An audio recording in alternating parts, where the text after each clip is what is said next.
La puissance de la rue. C'est pas un titre du journal du PTB, c'était l'édito du soir, il y a quelques jours, de Béatrice Delvaux, qui constatait à ceux qui se demandent encore à quoi ça sert de se battre et de descendre dans la rue, il faut montrer comment le climat, qui était le grand oublié de nombre de propos politiques, figure désormais au sommet des agendas. Et effectivement, on voit les politiques et même le gouvernement qui fait mine tout d'un coup de se réveiller sur la question du climat. Et on voit même une série de patrons signer, soutenir l'appel Sign for My Future. Mais, chers collègues, méfions-nous du greenwashing. C'est-à-dire des déclarations « je lave plus vert », mais qui seraient contredites par les faits.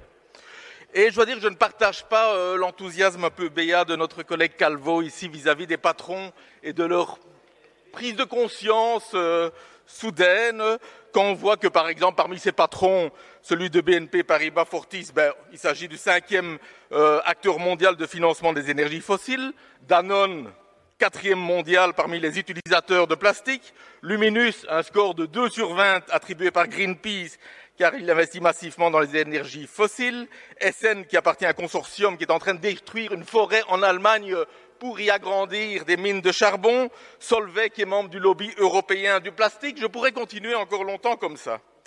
Et alors le comble, c'est quand on voit le chef de la FEB, aujourd'hui, qui nous déclare quel est le grand problème pour le climat, quel est l'obstacle fondamental qui nous empêche d'avancer en matière de climat, c'est l'indexation des salaires. L'indexation des salaires nous empêche d'avancer sur le climat. Et qu'est-ce qu'il dit? Il faut plus d'écotaxes pour la population, et comme ça va faire augmenter les prix, il faut supprimer l'indexation des salaires.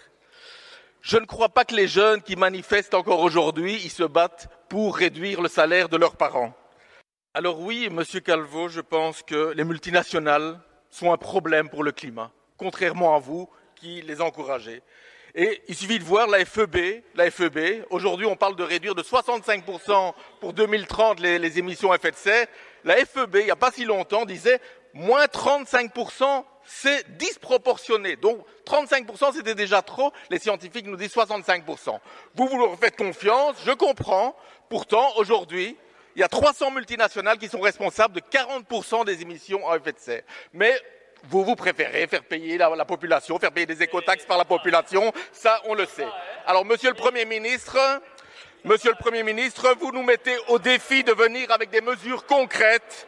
Alors voici 3 mesures concrètes, Monsieur le Premier ministre. 1, et ça fait le lien avec ce que je viens de dire, fixer des normes contraignantes aux grandes entreprises plutôt que de leur donner des droits de polluer. 2, créer une banque d'investissement pour le climat de 5 milliards. Et 3, oser le transport gratuit. Je comprends que c'est difficile à entendre, Monsieur Calvo, Monsieur le Premier ministre, mais c'est comme ça.